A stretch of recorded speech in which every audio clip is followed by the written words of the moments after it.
Praise the Lord. सबको जय मसीह की। परमेश्वर पिता की स्तुति हो और उसके प्यारे बेटे प्रभु यीशु मसीह के नाम की तारीफ हो। मैं परमेश्वर पिता का धन्यवाद करता हूँ उसकी महाकरुणा के लिए कि मैं जीवित हूँ, आप सभी सलामत हैं, और उसके अनुग्रह के लिए भी बहुत बहुत धन्यवाद कि उसने अभी तक हमें संभाला है और पूरा यकीन है कि वो हमें आगे भी संभालेगा।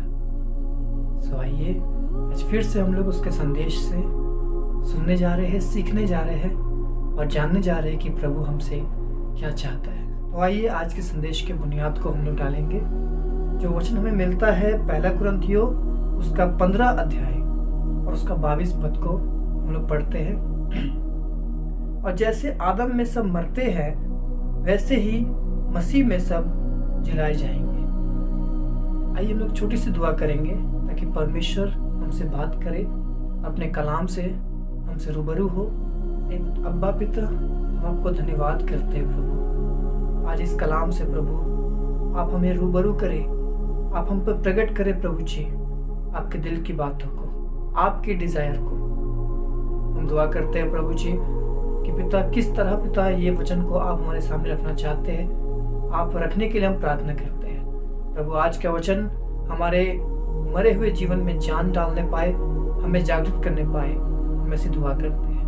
अब्बा पिता आप ऐसा ही करने जा रहे हैं, हम धन्यवाद करते हैं। यीशु आपके पवित्र नाम से मांगते हैं, आमीन। मेरे प्रियो, यहाँ पर वचन बताता है कि जैसे आदम में सब मरते हैं वैसे ही मसीह में सब जिलाए जाएंगे। आपको मैं एक बात बोलना चाहता हूँ, परमेश्वर की दृष्टि में मृत्यु क्या है और परमेश्वर की दृष्टि में जीवन क्या है। याद रखिएगा कि आज इंसान को जब वो जन्म लेता है, जब वो पैदा होता है, उसे बुरा करना सिखाना नहीं पड़ता, उसे जलन सिखाना नहीं पड़ता, लालसा सिखाना नहीं पड़ता। हम देखते हैं किस तरह बच्चे अपने सम्मान के लिए और अपने सम्मान को अगर किसी को देना नहीं चाहते, किस तरह वो और लालसा करते हैं, किसी चीज को देखते हैं उसकी लालसा करते हैं, किस तरह वो झूठ बोलते हैं। उन्हें सिखाना नहीं पड़ता झूठ बोलना, लेकिन वो झूठ बोलते हैं। पता है उन्हें क्या सिखाना पड़ता है? उन्हें सच बोलना सिखाना पड़ता है, उन्हें आदर करना सिखाना पड़ता है, उन्हें सम्मान करना सिखाना पड़ता है। इस प्रकार से मेरे प्रियो, क्यों पता है? क्योंकि जो नस्ल है वो आदम का नस्ल है जो चला आ रहा है। कि उसने जो आदम में जो मृत्यु थी, उसी मृत्यु में और हम सब जन्म लेते हैं। इसलिए बच्चा माँ के गर्भ से ही उसी पापी स्वभाव में पैदा होता है। इसलिए जब वो समझदार होता है, वो जान जाता है ये अच्छा है ये बुरा है, तब वो यीशु के सुसमाचार को समझ पाता है, उसको ग्रहण करता है, तब जाकर उसके अंदर जीवन आता है। देखिएगा, एक वचन मैं आपके सामने रखना चाहता हूँ जो हमें इफिसियों की किताब में मिलता है। इफिसियों उसका 4 अध्याय और उसका 18 पद में एक वचन है जो मैं आपके सामने पढ़ना चाहता हूँ। क्योंकि उनकी बुद्धि अंधेरी हो गई है और उस अज्ञानता के कारण जो उनमें है और उनके मन की कठोरता के कारण वे परमेश्वर के जीवन से अलग किए हुए हैं। 19 पद में लिखा है, और वे सुन्न होकर लूचपन में लग गए हैं कि सब प्रकार के गंदे काम लालसा से किया करें। जो व्यक्ति मरे हुए, परमेश्वर की दृष्टि में मृत्यु क्या है मैंने आपको शुरू में बताया। परमेश्वर की दृष्टि में मृत्यु परमेश्वर से अलग रहना है। याद रखिएगा, क्योंकि यहाँ पर लिखा है कि 18 पद में यहाँ लिखा हुआ है कि उनके मन की कठोरता के कारण वे परमेश्वर के जीवन से अलग किए हुए हैं। तो परमेश्वर के जीवन से वे अलग किए हुए हैं, इसलिए उनकी बुद्धि अंधेरी है। और जो परमेश्वर के जीवन से अलग किए हुए हैं, जो मुर्दे के समान है, उसकी विषय बाइबल में लिखा है, जो वचन बता रहा है कि वे सुन्न होकर, सुन्न होकर लूचपन में लग गए कि सब प्रकार के गंदे काम लालसा से किया करें। जो परमेश्वर के जीवन से अलग है, देखिएगा, वो पाप को लालसा से करता है। हम पैशन ऑफ क्राइस्ट की बात करते हैं जो जीवन है, और पैशन ऑफ सिन में वो जी रहे होते हैं जो मृत्यु है।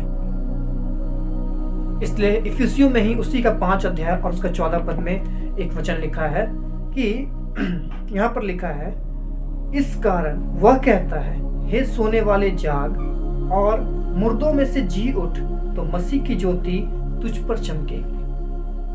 वचन बताता है कि मुर्दे में से जी उठ, हे सोने वाले जाग, मुर्दों में से जी उठ।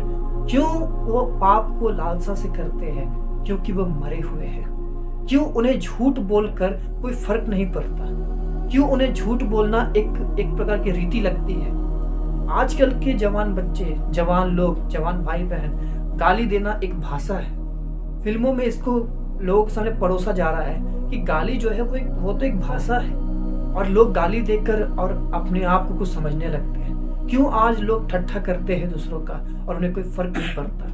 क्यों आज लोग किसी का अपमान करते हैं? क्यों आज किसी की मजदूरी लोग खा जाते हैं? क्यों आज अत्याचार करते हैं? उन्हें फर्क नहीं पड़ता। क्यों फर्क नहीं पड़ता? आपको पता है, रोमियो उसका 8 अध्याय उसका 2 पद में लिखा है, क्योंकि जीवन की आत्मा की व्यवस्था ने मसीह यीशु में मुझे पाप की और मृत्यु की व्यवस्था से स्वतंत्र कर दिया। वो इसीलिए वो करते हैं और उनको फर्क नहीं पड़ता, क्योंकि वे जीवन की आत्मा उसके अंदर नहीं पाया जाता। जीवन की आत्मा, हम लोगों ने देखा इफिसियों में पौल कहता है, वे परमेश्वर के जीवन से अलग किए गए हैं। उन्हें निंदा करने में आनंद आता है, दूसरों की जिंदगी को लेके और हंसी ठट्टा करने में वे आनंद मनाते हैं। अगर कुछ पैसों की धोखेबाजी करते हैं और वो फायदा हो जाता है, वो सोचते हैं गर्व का काम। प्रभु यीशु मसीह ने कहा, अंत के दिनों में ऐसा होगा, लोग तुमको मेरे नाम के कारण सताएंगे, तुम पर अत्याचार करेंगे, तुम्हें चोट पहुंचाएंगे, और वो इसको धर्म का काम समझेंगे। क्यों? वो जो ऐसा पाप कर रहे हैं और बड़ी लालसा से कर रहे हैं और उसको धर्म का काम समझ रहे हैं, क्यों उनको इस बात का एहसास नहीं ये पाप है और उसे लालसा से कर रहे हैं? क्यों? उनके अंदर जीवन की आत्मा नहीं है। वे आदम में अभी तक मरे हुए हैं। वे आदम में अभी तक मरे हुए हैं। झूठ बोलना, गाली देना, व्यभिचार करना, लोभ, स्वार्थ, अभिमान, ढींग मार और ये सब जो लिखा हुआ है, ये कौन लोगों के अंदर पाया जाता है? आपको पता है, जिसके अंदर मसीह का जीवन नहीं है, जिसके अंदर मसीह का जीवन नहीं है। यूहन्ना 8:12 में प्रभु यीशु मसीह ने कहा कि जगत की ज्योति मैं हूं, जो मेरे पीछे हो लेगा वो अंधकार में नहीं चलेगा। आप याद रखिए, जिसके अंदर मसीह नहीं है उसके अंदर वो ज्योति भी नहीं है जो उसको अंधकार के कामों को प्रकट कर सके। प्रभु यीशु मसीह का वचन कहता है कि ज्योति जगत में आई, संसार अंधकार में था, अंधकार ने ज्योति को ग्रहण नहीं किया। क्यों? इसलिए ताकि उनके काम प्रकट ना हो जाए। हालेलुया। इसीलिए मेरे प्रियो, आज जो हम आदम में मरे हुए हैं, आज अगर पाप करके हमें कोई फर्क नहीं पड़ता, व्यभिचार करके हमें कोई फर्क नहीं पड़ता। और देखिए, पौल कहता है वो बड़े लालसा से करते हैं। आज जिस्मानी पाप बढ़ चढ़ के अपनी सीमा को लांघ चुका है। आज लोग बॉयफ्रेंड के नाम पर, गर्लफ्रेंड के नाम पर कितना पाप कर रहे हैं। और आज ये बॉयफ्रेंड गर्लफ्रेंड वाला रिश्ता जो पाप है, क्योंकि ये प्यार नहीं है, ये तो जिस्मों का भूख मिटाना है, ये तो लस्ट है, ये तो वासना है। और जो ये पाप है, ये अब जो है वो अपग्रेड हो चुका है। कैसे अपग्रेड हो चुका है? एक समय लोग बॉयफ्रेंड गर्लफ्रेंड तक सीमित थे, पर अब वो पाप बढ़ चढ़ के और कंपटीशन में तब्दील हो चुका है। आज लोग कंपटीशन कर रहे हैं, तेरे पास कितनी गर्लफ्रेंड है? इतनी, मेरे पास इतनी है। तेरे पास कितने बॉयफ्रेंड है? इतने, मेरे पास इतने हैं। इस पाप को अब लोग कंपटीशन में और कन्वर्ट कर दे रहे हैं। देखिएगा, पैशन ऑफ सिन, पाप लालसा से कर रहे हैं। देखिएगा, लाखों रुपए लगाकर, करोड़ रुपए लगाकर लोग, शैतान के जो अनुयायी है, वे पाप को फिल्मों में कन्वर्ट करते हैं। वे पाप को फिल्मों में कन्वर्ट करके लोगों को प्रोवाइड कर रहे हैं। और लोग क्या कर रहे हैं? लोग भी कीमत अदा करके उन फिल्मों को देख रहे हैं, उस पाप को देख रहे हैं। पाप की लालसा, उसमें करोड़ रुपए लगाया जा रहा है और उसको कई रुपए लगाकर उसको देखा जा रहा है। फर्स्ट शो के लिए लोग मार करते हैं। क्यों ऐसी लालसा? और उन्हें पाप नहीं लगता। कारण एक ही है मेरे प्रियो, क्योंकि जीवन का आत्मा, रोमियो 8:2 के अनुसार, जीवन का आत्मा उनमें नहीं है। यूहन्ना 8:12 के अनुसार ज्योति उनके अंदर चमकी नहीं, इसलिए उसके काम प्रकट नहीं। इसलिए उन्हें इस काम को करके फर्क नहीं पड़ता। वे सुन्न हो गए हैं। पॉल ने बड़े खूबसूरत शब्द लिखा, सुन्न हो गए हैं, सेंसलेस हो गए हैं। और एक वचन पहला तीमुथियुस उसका 4 अध्याय उसका 2 पद में लिखा है, यह उन झूठे मनुष्यों के कपट के कारण होगा जिनका विवेक मानो जलते हुए लोहे से दागा गया है। उनका विवेक जलते हुए लोहे से दागा गया है। वे सेंसलेस है, वे सुन्न हो चुके हैं, वे मसीह के प्रति मरे हुए हैं, संसार के प्रति जीवित है। और आज जब तक किसी व्यक्ति के अंदर मसीह का आत्मा नहीं आता है, जब तक किसी के ऊपर मसीह की ज्योति नहीं चमकती, वे उस सुन्नपन से, वे उस मरे हुए दशा से कभी नहीं निकल सकते, वे कभी जीवित नहीं हो सकते। आज जरूरत है मेरे प्रियो, अगर आप अंधकार से बाहर आना चाहते हैं तो आपको एक ही है जो आपको उस अंधकार से बाहर ला सकता है, वो है मसीह यीशु।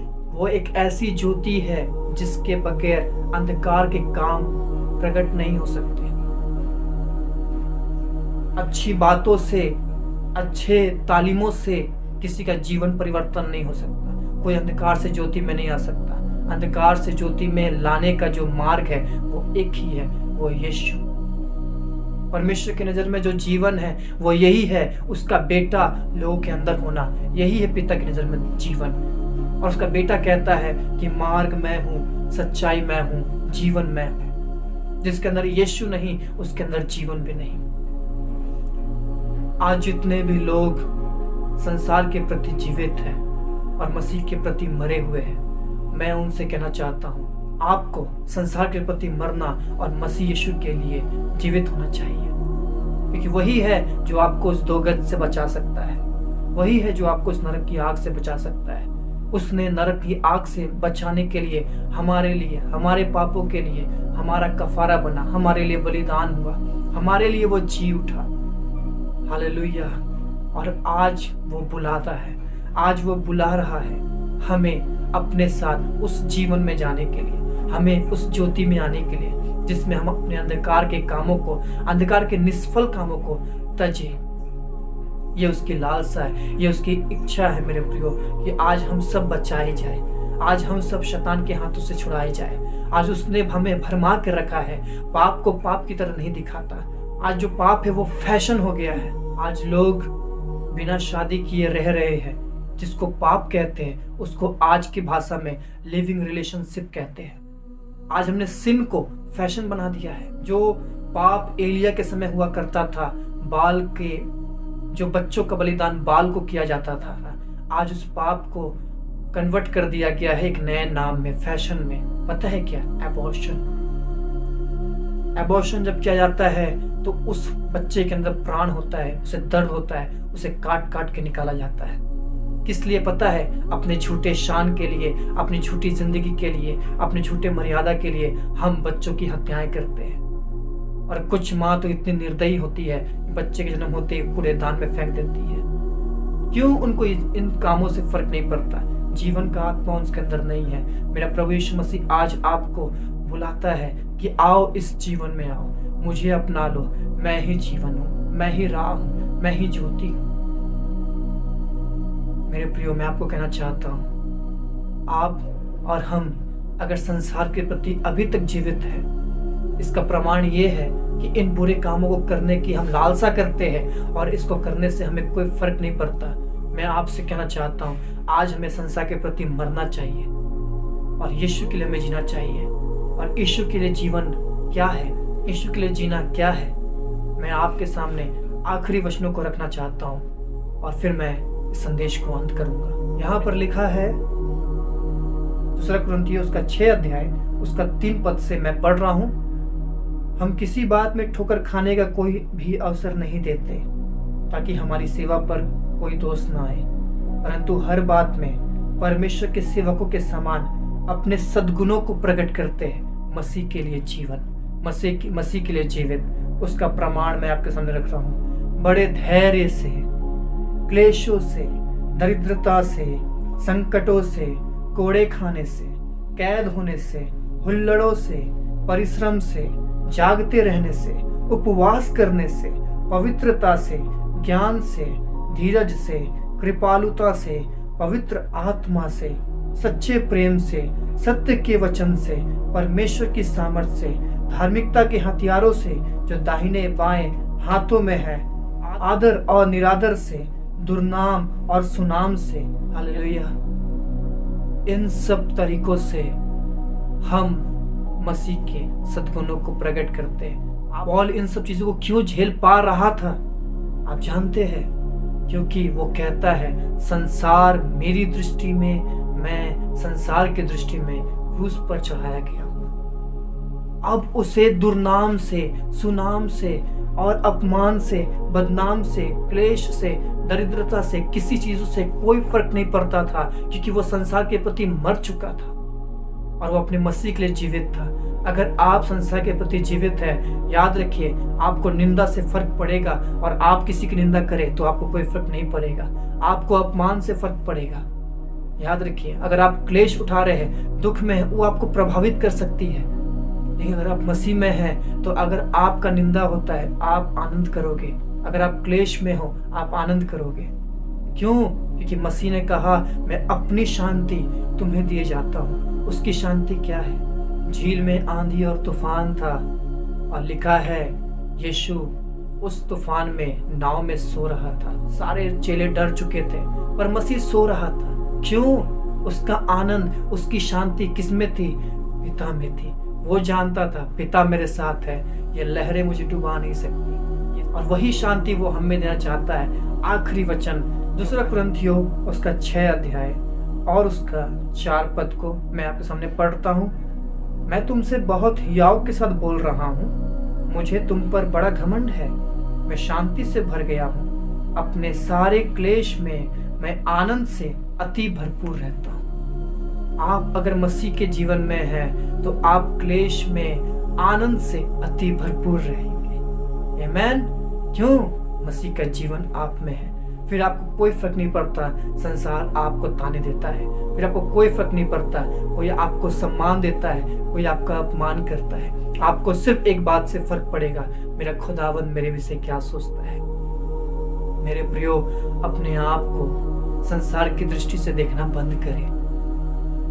अपने आप को इस तरह से देखना बंद करें, मैं गरीब हूँ, मैं अमीर हूँ, मैं गोरा हूँ, मैं काला हूँ, मैं लंबा हूँ, मैं चौड़ा हूँ, मैं छोटा हूँ, मैं भद्दा हूँ, मैं अच्छा हूँ। प्लीज इस तरह से अपने आप को देखना बंद करें। याद रखिए आप वो है जिसके लिए मसीह ने अपना प्राण दिया है। कोई आपसे इतना प्यार करता है कि उसने आपके लिए अपना प्राण दिया है। इसका मतलब प्रभु का वचन कहता है कि मेरी दृष्टि में तू अनमोल और प्रतिष्ठित ठहरा है। याद रखिए अपने आप को संसार की दृष्टि से नहीं, लोगों की दृष्टि से नहीं, मसीह की दृष्टि से देखिए। आदम में जो मरते थे मसीह में जिलाए जाते हैं। हालेलुया। आदम में मरे हुए थे, संसार के लिए जीवित थे, मसीह के लिए मरे हुए थे। मसीह में जीवित है, संसार के लिए मर गए और मसीह के लिए जीवित है। हालेलुया। ये मेरे प्रियो, हम लोग आदम से मसीह में प्रवेश करें। संसार हमारी दृष्टि में क्रूस पर हो, हम संसार की दृष्टि में क्रूस पर हो, बिकॉज हम लोग परदेशी है, हमारा घर यहाँ नहीं है। मसीह आ रहा है, हम उसके लिए तैयार हुए। प्रभु का अनुग्रह आप सबके साथ बना रहे। हम लोग फिर से मिलेंगे परमेश्वर के नए संदेश के साथ। तब तक अपना ख्याल रखें, प्रभु बढ़ते रहे। सबको जय मसीह की और ब्लेस यू ऑल।